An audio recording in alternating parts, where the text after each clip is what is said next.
사도행전 12장 4절에서 10절까지의 말씀입니다. 사도행전 12장 4절에서 10절, 신약성경으로 207면에 있습니다. 조금 덥죠? 그래서 에어컨 틀었습니다. 그래서 어떤 분은 조금 딱 맞는 온도도 있고, 어떤 분은 약간 좀 더운 것 같은데, 이제는 이제 6월이 됐으니까 에어컨을 틀어야 될 것 같습니다. 사도행전 12장 4절에서 10절까지의 말씀, 제가 말씀을 읽어드리겠습니다. 잡음에 옥에 가두어 군인 내식인 네페에게 맡겨 지키고 유월절 후에 백성 앞에 끌어내고자 하더라. 이에 베드로는 옥에 갇혔고 교회는 그를 위하여 간절히 하나님께 기도하더라. 헤롯이 잡아내려고 하는 그 전날 밤에 베드로가 두 군인 틈에서 두 쇠사슬에 매여 누워 자는데 스파수꾼들이 문 밖에서 옥을 지키더니 호련히 주의 사자가 나타나매 옥중에 광채가 빛나며 또 베드로의 옆구리를 쳐 깨워 이르되 급히 일어나라 하니 쇠사슬이 그 손에서 벗어지더라. 천사가 이르되 띠를 띠고 신을 신으라 하거늘 베드로가 그대로 하니 천사가 또 이르되 겉옷을 입고 따라오라 한데 베드로가 나와서 따라갈새 천사가 하는 것이 생시인 줄 알지 못하고 환상을 보는가 하니라. 이에 첫째와 둘째 파수를 지나 시내로 통한 쇠문에 이르니 문이 저절로 열리는지라. 나와서 한 거리를 지나매 천사가 곧 떠나더라. 아멘. 우리 싸움에서 제일 중요한 게 뭐죠? 기세입니다, 기세. 그쵸? 아무리 뭐 힘이 세고 뭐 병력이 많아도요, 이 사기가 없으면 그 싸움에서 이길 수가 없는 겁니다. 그러니까 지금도 뭐 대선이 막 있는데, 그러니까 서로 기세를 올리기 위해서 막 애쓰는 거잖아요. 지금 본문에 나와 있는 이 헤롯 왕도 마찬가지입니다. 일단 지난주에 말씀드린 것처럼 누굴 죽였어요? 요한의 형, 이 야고보죠. 그렇죠? 그 사도를 죽이고 나니까 그 악행을 저질렀는데 유대인들이요 기뻐했습니다. 그 악한 일에 동조한 거죠. 그러면서 이제 그 헤롯의 인기가 올라가는 겁니다. 그러니까 그 동조하는 세력 때문에 더 악한 일을 계획하게 되어지는 겁니다. 야고보를 죽여도 인기가 이 정도 올라오는데 만약에 베드로를 죽이면 인기가 얼마나 많이 올라가겠는가? 지지율이 얼마나 많이 올라가겠는가? 누가 만든 거예요? 악행을 하는 자와 동조하는 자들이 합작품이 되어지는 거죠. 그 악을 거절하지 않고요. 악에 동조하다 보니까 더 악한 일이 만들어지는 겁니다. 그렇게 베드로를 잡아서 이 감옥에 가두게 되었습니다. 그 감옥에 있을 때 이제 오늘 말씀에 있는 것처럼 하룻밤만 지나면 이 베드로도 야고보처럼 처형을 당하게 되어 지는 겁니다. 이 감옥에서는요, 이 헤로도 왕이 베드로가 혹시나 도망갈까봐 정말 철저하게 이 감시를 붙였습니다. 네 명의 사람들을 네 팀으로 만들어서요, 이 베드로를 지키는데, 감옥 문 밖에 두 명 서고요, 감옥 안에 베드로 옆에 두 명씩, 그리고 이 착고죠, 이 쇠사슬을 군인과 이 베드로 서로 연결시켜 놓았습니다. 그러니까 도망갈 수 없도록 베드로만 이 찾고 채운 것이 아니라 서로 옆에 있는 사람들 군인과 함께 연결시켜서 함께 자기까지 한 거예요. 전혀 도망가지 못할 정도로 강력하게 그 베드로를 이 지키고 있는 그런 모습이 오늘 본문 가운데 나와 있습니다. 그럴 때 이제 모든 것을 다 포기하고 죽을 수밖에 없는 그 상황이 되었을 때 교회는 뭐 했어요? 간절히 기도했죠. 이제 야고보도 죽었는데 베드로까지 죽게 되어지면 교회가 얼마나 힘들겠습니까? 교회가요 스데반의 죽음으로 인하여서 정말 어려움을 겪었는데 그 핍박 가운데 힘들고 어렵다가 다시금 어때요? 힘을 얻어가지고 교회가 다시 부흥하게 되었는데 야고보가 죽었습니다. 두 번째 박해가 시작이 되어진 거죠. 야고보 죽고 이제 베드로 죽게 되어지면요 교회는 완전히 무너질 수밖에 없는 겁니다.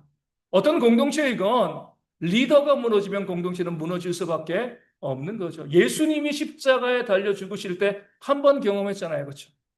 그때도 교회가 힘들었는데 이제 교회의 수장인 베드로가 넘어지게 되어지면 죽게 되어지면 교회는요 더 어려움을 겪을 수밖에 없는 거죠. 그러니까 교회는 목숨 걸고 기도했습니다. 하나님 베드로 살려달라고. 그 죽음 가운데 그를 살려달라고 목숨 걸고 기도하는 그 와중에 하나님이 그 기도를 들으시고요. 누구를 보내시는 거예요? 그 감옥 속으로 사람은 못 들어가니까 천사를 보내주신 겁니다. 그 천사가 감옥 가운데 베드로가 자고 있을 때 천사가 들어가니까 그 감옥 안이 어때요? 천사의 광채로 환하게 비쳤습니다. 자다가 불빛이 비치면 어때요? 왜 자고 있는데 모기 잡으려고 불 켜면 어때요? 깨잖아요. 그렇죠? 그 천사의 불빛이 있으니까 베드로가 깼습니다. 그런데 밖에 파수하고 있는 자들, 또 베드로 옆에 자고 있는 자들은 그냥 계속 잠을 자는 거예요. 하나님께서 그들을 잠들게 만드신 거죠. 그 천사가 베드로 옆구리를 쳐가지고 깨웁니다. 일어나라. 일어나면 어때요? 그 사슬에 묶여 있으니까 군인들이 깨잖아요. 근데 마술처럼 기적적인 역사 가운데 그 사슬이 풀어지는 겁니다. 그러니까 베드로가 일어났습니다. 일어나니까 무엇이라고 이야기하는 거죠? 띠를 띠고 옷을 입고 신을 신어 겉옷을 입고 나를 따라오라. 이렇게 명령을 하게 되어집니다. 그러니까 베드로는요, 이게 꿈인가 생신가 환상인가 도무지 일어날 수 없는 일이 일어나니까 멍한 건데 천사가 명령하니까 따라가는데 첫째 파수, 둘째 파수 그냥 지나치는 겁니다. 마지막에서 이 감옥에서 성으로 나가는 그 쇠문, 장정들이 여는 그 문이 있는데 2000년 전인데 뭐예요? 자동문이 된 거죠. 그 쇠문이 스르르 열려서 그 천사가 베드로를 그 감옥 밖으로 내보내주는 말씀이 오늘 본문 가운데 나와 있는 겁니다. 정말 놀라운 하나님의 능력. 우리 이 말씀을 통해서 보면 보통 뭐라고 많이 설교를 하죠? 아, 정말 하나님 전능하시다. 하나님의 능력이 너무나 대단하시다. 그렇게 감옥에 갇혀서 옆에 사람들이 지키고 있음에도 불구하고 그 베드로를 깜짝같이 그 감옥 밖으로 내보내시는 그 하나님의 능력이 정말 대단하다. 이렇게만 바라보면 우리가 말씀이 한 1%밖에 못 보는 거예요. 이 말씀은 물론 하나님의 대단하신 능력을 우리 가운데 보여주고 있습니다. 전능하신 능력을 보여주고 있는데 이것만 보여주고 있는 것이 아니라 우리의 삶에 정말 중요한 원리를 하나 우리 가운데 보여주고 있는 겁니다. 이 말씀을 볼 때 우리는요, 하나님 대단하시다, 전능하시다, 이렇게 보면서 더 많이 뭘 봐야 돼요? 이렇게 질문해야 됩니다. 왜 하나님은 베드로에게 이렇게 친절하신가? 이게 말씀의 핵심입니다.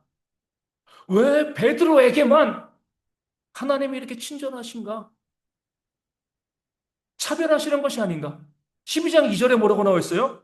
요한의 형제 야고보를 칼로 죽이니. 요한은요, 한 줄입니다. 그도 사도잖아요. 그렇죠? 요한은 그냥 칼로 죽었습니다. 끝이에요. 천사를 보내시지도 않고요. 살려주지도 않고 그냥 칼에 죽임을 당했습니다. 7장의 스데반도 어때요?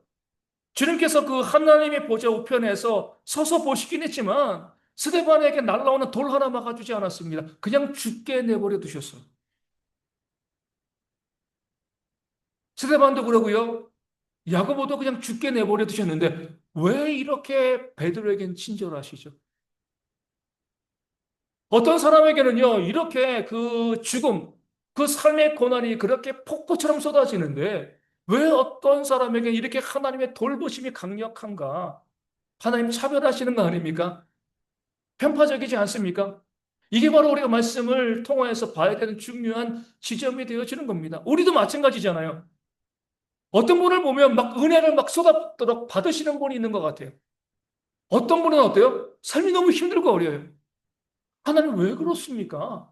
왜 나는 이렇게 힘들게 하고 왜 저분에게는 저렇게 복을 부어주시는 거죠?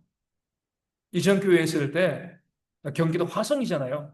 막 이 도시가 신도시가 막 동탄 옆에 있으니까 막 개발되는 거예요. 이 큰 도로 놓고요. 이쪽도 농지고 이쪽도 농지였어요. 농지였는데 개발되면서요. 오른쪽은 위쪽이죠. 위쪽은 아파트 들어서고요. 위쪽은 계속 농지입니다. 교인들이 어때요? 위쪽에 살던 교인들은 떼부자 됐습니다. 아래쪽에 살던, 그러니까 도로 아래쪽에 살던 분들은요. 똑같은 거죠. 교회 안에 그 성도들이 같이 있는 거예요. 떼부자 된 성도가 있고 똑같은 성도들이 있는 겁니다. 그럼 뭐라고 나와요? 하나님 뭡니까? 아니, 저 사람들은 왜 저런 거 부어주시고 우리는 뭡니까? 지금 똑같은 질문이 나는 제가 봤을 때는요. 이 야고보의 형제 요한에게 나왔을 거예요. 하나님 우리 형은 뭐? 그 헤롯의 칼에 그냥 비참하게 죽는데 하나님 아무것도 안 하시고 그냥 죽게 놔두시고 왜 베드로는 이렇게 친절하게 천사를 보내가지고 기적적인 방법으로 그의 생명을 구해내십니까? 차별하시는 거 아닌가요? 시험에 들 수 있는 그런 상황이 되어 지는 겁니다. 왜 하나님께서 이렇게 행하시는가? 그럼 베드로는 사랑하시고 야고보는 미워하신 건가?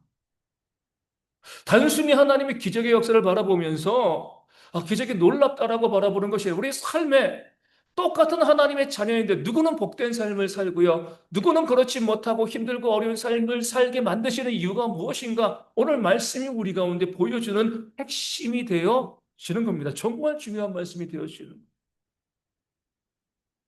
왜 야고보는 죽이시고 베드로는 그렇게 애써서 살리셨습니까? 이렇게 말씀하시는 분이 있어요. 교회가 베드로 위해서 기도했잖아. 그럼 야고보가 죽을 때 기도 안 했을까요? 당연히 기도했죠. 그러니까 스데반이 잡혔을 때 기도 안 했을까요? 당연히 기도했죠. 베드로가 잡혔을 때만 기도한 거 아닙니다. 기록 안 돼 있을 따름이지 야고보가 잡혔을 때도요. 교회는 그 야고보를 위해서 정말 간절히 기도했을 겁니다. 기도했기 때문에 베드로는 살고 기도했기 때문에 기도하지 않았기 때문에 야고보는 죽었다. 이렇게 보면 어때요? 성도들이 잘 되면 목사가 그분에서 기도한 거고 안 되면 그분에서 기도하지 않은 게 되는 거예요. 그렇지 않습니다. 모든 성도를 위해서 기도하는데 일이 풀리는 가정이 있는 반면 일이 안 되고 꼬이는 가정이 있는 거예요. 베드로를 위해서만 기도한 거 아닙니다. 교회는요. 사도이건 아니건 교회 성도들이 핍박받을 때는 정말 열심히 기도했습니다. 근데 야고보는 죽었고 베드로는 기적적으로 살아났습니다. 다시 한번 이런 질문이죠. 베드로는 더 사랑하시나 봐. 야고보는 미워하셨나 봐. 우리는 모르지만 이렇게 바라보시면 안 돼요. 열 손가락 깨물어서 안 아픈 손가락이 어디 있겠습니까? 하나님께서 하나님의 성도 중에서 귀하게 여기지 않는 성도, 사랑하지 않는 성도가 어디 있겠습니까? 다 귀하게 여기시죠. 다 사랑하십니다. 근데 누구는 살리시고 누구는 죽이시는 그런 일들이 왜 벌어졌을까? 오늘 본문에는요, 그 내용, 그 이유가 나오지 않습니다. 성경 전체에서 우리 가운데 그 이유를 말씀해 주시는 거죠. 무엇 때문에요? 사명 때문일까요? 그 중요한 개념입니다. 야고보에게 맡기신 사명이 있고요. 베드로에게 맡기신 사명이 있습니다. 스데반에게 맡기신 사명이 있어요. 그들은 사명을 다 마무리한 거예요. 스데반도 야고보도 하나님께서 그들에게 주신 사명을 다 마무리한 겁니다. 물론 우리가 이렇게 이야기할 수 있죠. 하나님 그들이 살았으면 더 큰 역사를 행하지 아니하겠습니까? 물론 그랬겠죠. 그런 능력이 있는 사람들이니까 당연히 더 큰 능력을 행했을 거예요. 그건 우리의 생각인 거죠. 하나님께서 그들 가운데 어떤 사명을 맡기셨는가? 이게 중요한 겁니다. 그 사명을 마무리했기 때문에 스데반도요. 그 능력 있는 사람도 하나님께서 그 천사와 같은 사람도 그 스데반의 생명을 거둬가신 거고 또 야고보도 정말 귀한 사역자인데 그 사명이 마무리되었기 때문에 그 생명을 거두어 가신 겁니다. 베드로는요. 아직 해야 될 사명이 남은 그에게 주신 하나님의 사명이 남아 있는 겁니다. 이후에 15장을 보면 어때요? 이방인의 그 선교의 문제에 있어서 베드로가 그 교회 가운데서 감당해야 될 역할이 있었습니다. 그리고 베드로도요, 그 사명을 다 마무리하고는 어때요? 십자가에 거꾸로 매달려 순교했잖아요. 그렇죠? 지금은 살아있지만, 지금은 살려냈지만, 나중에 사명이 마감되었을 때 베드로도 순교했습니다.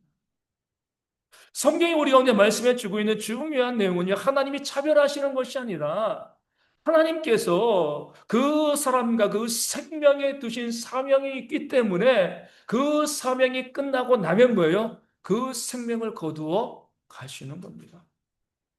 아무리 벙커에 살고 있어도요, 사명이 끝나면 죽어요. 전쟁터에 있어도요, 사명이 있으면 살아 남습니다. 생명은 내 것이 아니거든요. 하나님의 것인 겁니다.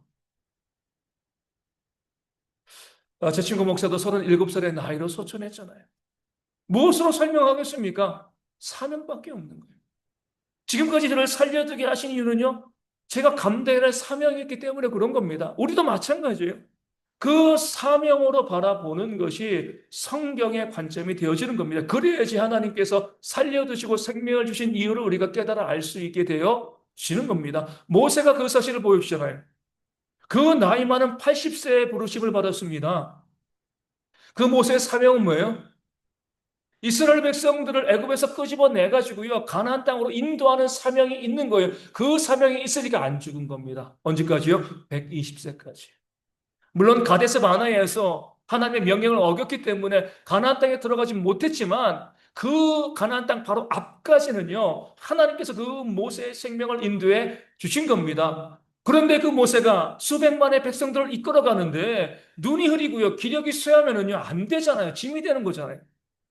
그 사명을 감당할 수 있도록 눈이 흐리지 않고 기력이 쇠하지 아니하도록 120세까지 모세의 생명과 건강을 하나님께서 지켜주셨음을 신명기는 우리 가운데 보여주고 알려주고 있는 겁니다. 우리 주변에 보면 목사님들 있잖아요. 말짱하게 건강하게 막 사역하시다가 은퇴하시면 어때요? 갑자기 건강이 무너져요. 저는 이렇게 생각합니다. 그 목사님들이 생각을 잘못하신 거예요. 내 사명은 70세까지 목회야. 이렇게 생각하고 계시기 때문에 그렇습니다. 그러면 안 돼요. 그렇죠? 저는요, 은퇴하고 난 다음에 뭐 한다고요? 선교지를 가든가, 또 시골의 오지 교회 가든가, 저는 죽을 때까지 목회할 겁니다. 그래야지 하나님의 생명을 주시는 거예요. 사명이 없는데 생명을 주실 이유가 뭐가 있습니까? 내가 정말 건강하게 오래 사역, 이 땅의 생명과 삶을 누리길 원하신다라고 하면 사명을 가지셔야 돼요, 사명.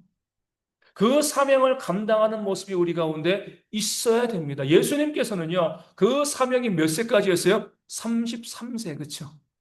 이 땅에 오셔서 주님의 사명은요, 우리의 죄를 대속하기 위하여 십자가에 달려 죽으시는 것이 바로 주님의 사명이었습니다. 모세는 120세까지. 몇 살인가 중요한 게 아니에요. 모세는 120세까지 감당해야 될 사명이 있으니까 120세까지 살았고요. 예수님께서는 33세까지 사명을 감당하셔야 되니까 그 사명을 마무리하시고 십자가에서 뭐라고 말씀하신 거죠? 다 이루었다. 그 말씀이요, 사명을 다 마무리했다는 거예요. 그러니까 죽는다는 거예요.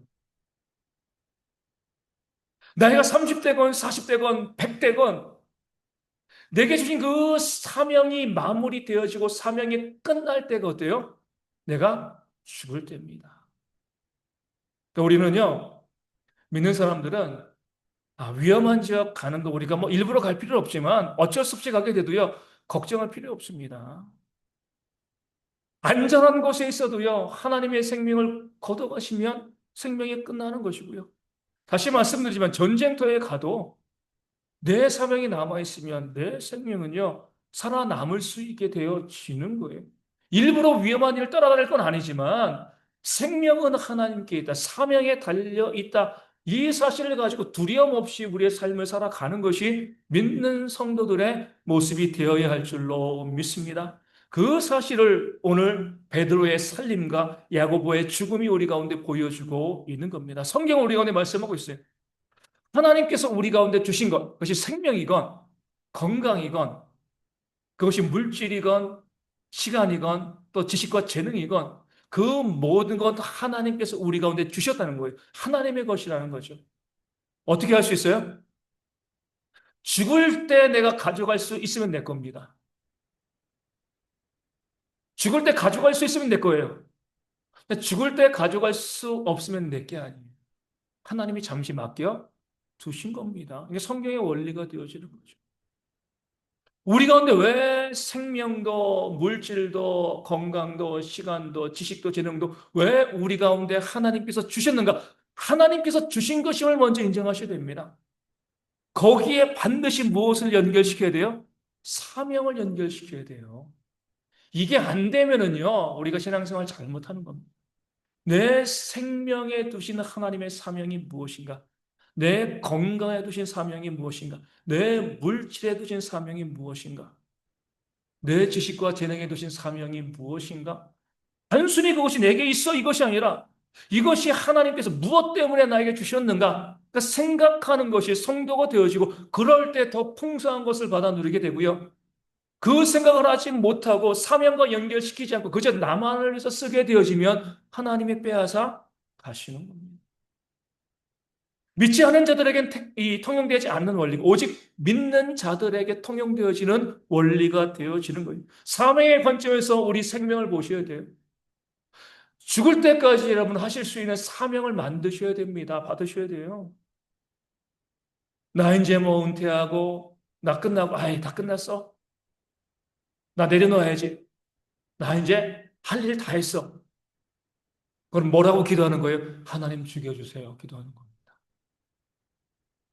진짜예요. 나 더 이상 할 일이 없어요. 사명이 없어요. 날 죽여달라는 기도가 되어지는 겁니다. 어리석은 기도예요. 하나님 저는요, 그 사명을 감당하겠습니다. 뭐 전도, 선교, 구제, 뭐 교회를 세우는 것, 뭐 여러 가지. 나는 죽을 때까지 그 사명을 감당하겠습니다.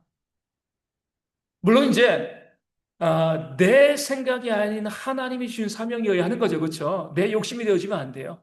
어찌되었건 우리가 내가 오랫동안 감당할 수 있는 사명을 내가 가지고 있어야지 그만큼 내 생명이 연장되어지고 유지되어질 수 있다는 것이 성경의 원리가 되어집니다. 건강도 마찬가지. 왜 내게 건강을 주셨는가 아셔야 돼요. 왜 건강하세요? 그 건강이 그냥 내가 잘 먹고 잘 사는데 쓰임 받기 위해서 건강을 생각하면은요, 죄송하지만 하나님 건강을 빼앗아 가십니다. 이 건강한 몸을 가지고 내가 어떤 일을 감당할 것인가, 어떤 역사를 감당할 것인가, 내가 이 건강한 몸으로 어떻게 수고할 것인가 바라볼 수 있는 그런 마음들이 우리 가운데 있어야 됩니다. 그냥 내가 뭐 놀고 먹고 이것이 아니라 하나님께서 이 건강을 주셨을 때 이 건강한 몸으로 내가 무엇을 감당할 것인가, 하나님의 사역을 위해서 어떻게 헌신할 것인가, 여러분 여기에 연결시켜야 돼요. 그럴 때 어때요? 더 건강해지는 겁니다. 그렇지 아니하면 건강을 잃을 수밖에 없는 거죠. 물론 건강만이 사명은 아닌 거예요. 그렇죠? 질병에도 하나님의 사명이 있습니다. 그 질병을 주신 하나님의 목적이 있는 거거든요. 왜 나에게 이런 질병을 주셨는가? 사도 바울에게도 어떤 것이 있어요? 육체의 가시가 있었잖아요. 그 육체의 가시, 그 질병을 주신 이유는요, 겸손하게 사역할 수 있도록 주신 겁니다. 내 몸에 질병이 있고 어려움과 아픔이 있으면 왜 하나님께서 나에게 이런 질병을 주셨는가? 원망하지 말고요. 그 질병에 두시는 하나님의 사명이 무엇인가 바라보셔야 됩니다. 누가 그 사실을 알려줘요? 성령이 사역자가 알려주잖아요. 그분이 지은 찬양이 뭐죠? 나 가진 재물 없으나, 나 가진 지식 없으나. 태어났는데 의사의 잘못으로 뇌성마비 환자가 되었습니다. 몸을 마음껏 움직이지 못하는 거죠. 그 인생이 얼마나 힘들고 그 인생이 얼마나 비참했겠습니까? 하지만 그 육신의 무너짐 가운데서도 어때요? 여기에 두신 하나님의 사명이 무엇인가? 고백하잖아요. 나 가진 재물 없고, 나 가진 지식 없다. 이렇게 이야기합니다. 하지만 뭐요? 공평하신 하나님께서. 나 남이 가지지 못한 것을 내게 주셨다. 그것으로 그 찬양을 가사를 만들고요. 많은 사람들에게 하나님의 은혜를 끼치는 거잖아요. 내게 있는 것이 그 건강이면 건강한 몸을 가지고 헌신하고 수고하면 되는 겁니다. 건강한 몸이 아니라고 하면은요, 그 질병 가운데 있으면 이 질병 중에 두신 하나님의 그 사명이 무엇인가 할 때 그 질병 가운데서도 하나님 주시는 은혜를 누리게 되어지는 거죠. 그렇지 아니하면 그 질병 가운데 무너지는 겁니다. 내 육신의 문제에 대해서 우리가 그 건강과 질병에 대해서 하나님께서 왜 이것을 내게 주셨는가 바라보시면서 그 사명으로 내 몸을 사용할 수 있는 그런 지혜가 우리 가운데 있어야 할 줄로 믿습니다. 우리 방송을 보면 우리 이 노래하는 데 있잖아요. 이 좋은 노래에는 무엇이 달린다고 해요? 좋은 노래는요, 좋은 평가가 달린다고 합니다. 그러면 정말 이 마스터피스 같은 명곡, 대작에는 뭐가 달려요? 재밌는 말이에요. 좋은 노래는 좋은 평가가 달리고요. 이 명작에는요, 사연이 달리는 거예요. 그 노래를 들으면서, 우리 아버지 돌아가신 누구 추억하고 생각을 하고. 그러니까 좋은, 정말 명작들 보면은요, 댓글에 사연이 나옵니다. 예. 좋은 노래, 사람, 노래가 좋아. 평가가 나와요, 그냥. 근데 정말 대단한 거군요. 거기 사연이 달리는 거예요. 근데 그 사연들을 보면 눈물을 흘릴 수밖에 없어요. 정말 이런 질병 저런 문제로 움직이지 못하고요. 죽고 한 그런 사람들이 그 사연을 보면 사람들이 이야기합니다. 내 삶이 얼마나 복된 것인가. 이렇게 힘들게 이렇게 어렵게 살아가는 사람들이 너무나 많이 있었구나. 그 사연을 보면서 그런 고백이 나오는 거죠. 우리도 마찬가지입니다. 그냥 나를 보면 나도 힘들고 나도 어렵죠. 내 몸의 건강도 안 좋고, 내 가족의 건강도 안 좋고, 어려운 많은 부분들도 있지만, 그러나 하나님께서 우리 가운데 원하시는 것은 뭐예요?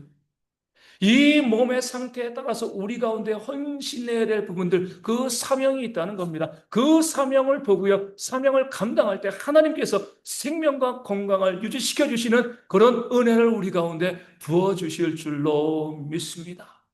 중요한 것은요, 그 사명에 맞게 움직이세요. 어르신들이 내가 그래 아직 살려주셨으니까 내가 정말 힘든 사역을 감당해야지 이렇게 하시면 안 돼요. 그렇죠? 우리 어르신들에게 주신 사명은 뭐예요? 기도잖아요. 기도. 그렇죠? 기도. 기도하는 거. 막 움직이고요. 막 집 나라보는 것은 누구에게요? 젊은 사람들에게 주신 사명입니다. 그러니까 젊은 사람들이 몸 안 움직이고 기도하시면 안 돼요. 젊은 분들은 몸으로 그 건강으로 헌신하시고요. 나이 드신 분들은 기도해 주시면 되는 거예요. 그렇죠?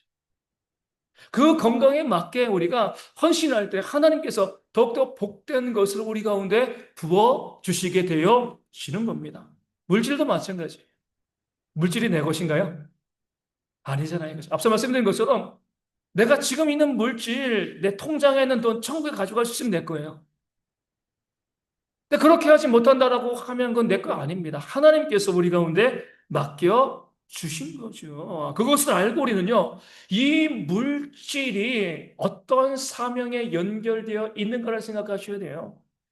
많건 적건 우리가 난 적으니까 많으니까 이것이 아니라 많건 적건 일용할 양식은 내가 가지시되 일용할 양식 이상의 물질이 내게 주어졌을 때 하나님께서 왜 이 물질을 내게 주셨는가 생각하셔야 됩니다. 이 물질에 두신 하나님의 사명이 무엇인가 생각을 하시고요.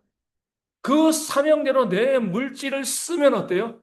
더 풍성하게 채워주시는 거죠. 근데 만약에 내가 그 물질을 사명대로 쓰지 않고 그저 나만을서 쓰게 되어지면 물질을 가져가십니다. 맡겨주셨는데 잘못된 거에 쓰고 있으니까 우리 성경적인 표현으로 말라게 표현대로 뭐예요? 하나님의 것을 도적질하는 것이죠. 그렇죠?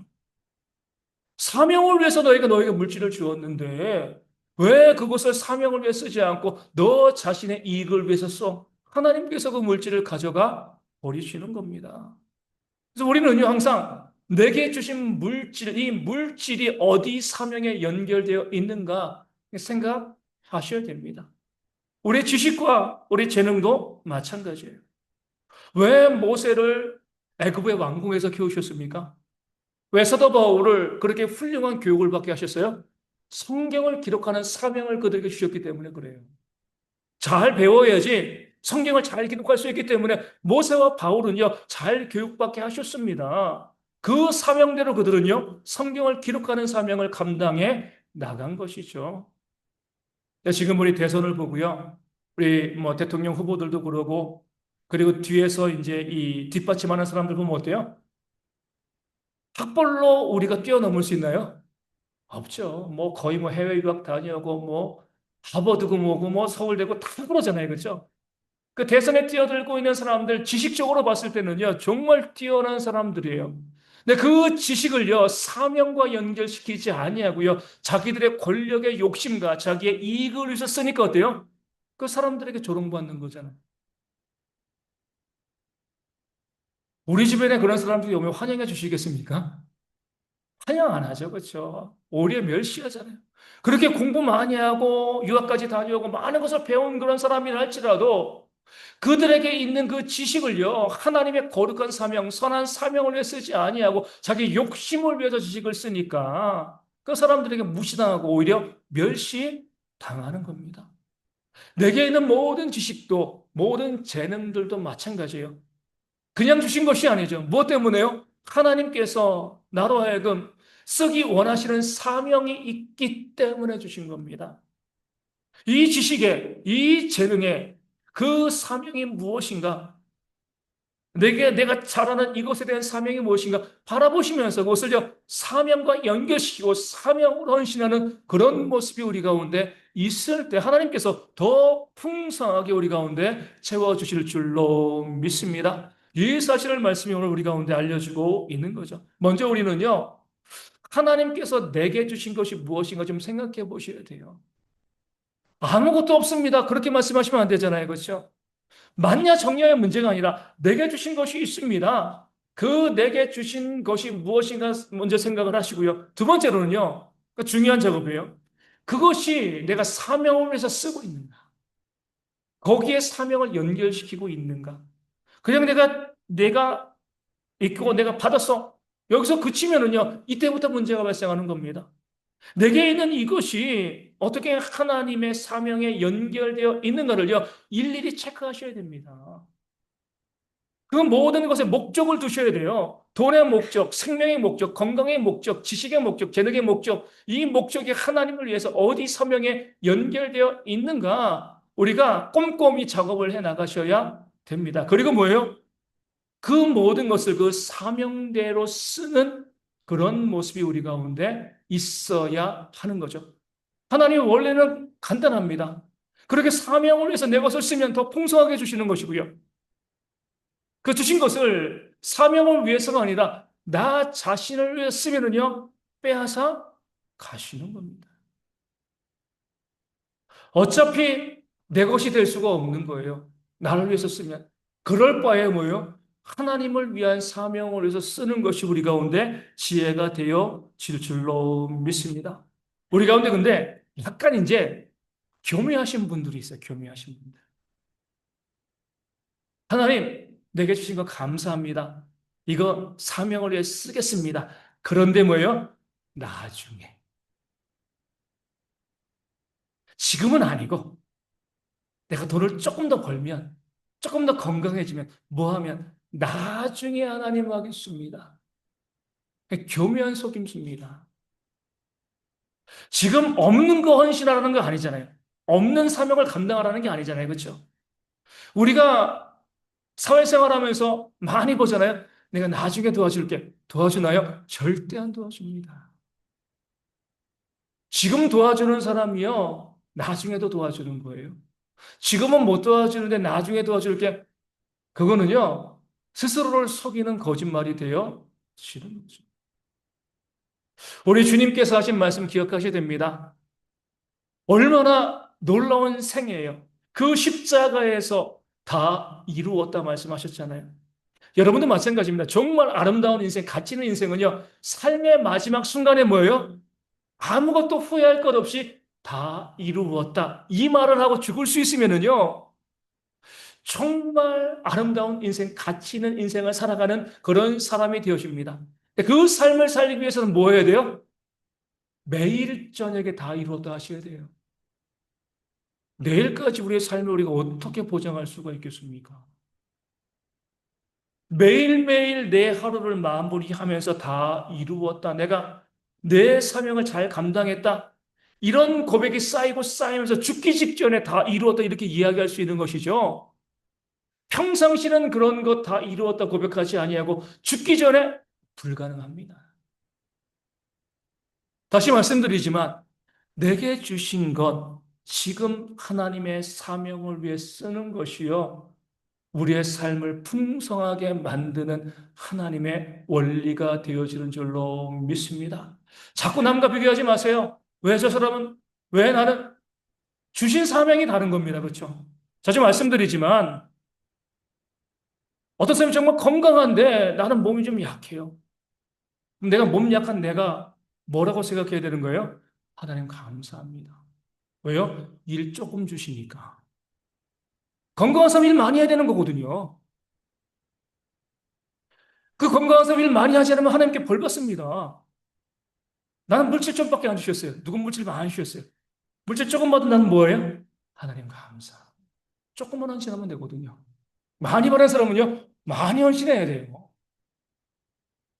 그것을 가지고 우리가 당장에 누구에게 뭐 좋은 것이 주어졌다. 이런 것까지 우리 불평할 게 아닙니다. 많이 받은 자에게는요, 많은 것을 원하신다 성경에 말씀하고 있잖아요. 맡긴 자에게 그것은 충성이라 말씀하고 있잖아요. 그렇죠? 그러니까 많이 받은 사람도 있으면은요, 우리는요, 수고 많이 하세요. 이렇게 이야기하시면 되는 거지. 거기에 대해 가지고, 아, 부럽다. 이거 아닙니다. 그렇죠? 내가 정말 많이 헌신하고 싶고요. 많이 충성하고 싶으면 많이 달라고 하시면 되는 거예요. 그렇죠? 근데 거기에는 유혹이 많이 있을 수 있습니다. 그 하나님의 원리를 알고 우리 가운데 건강도 물질도 생명도 차별이 있습니다. 하지만 사명은 똑같이 주어졌다는 거. 우리가 원망을 불평하지 마시고요. 내게 주신 것 가운데 사명이 무엇인가 아시고요. 그 사명 가운데 충성하시고 헌신하시는 그런 삶을 살아가는 대형의 모든 성도 되어지기를 주님의 이름으로 축원을 드립니다.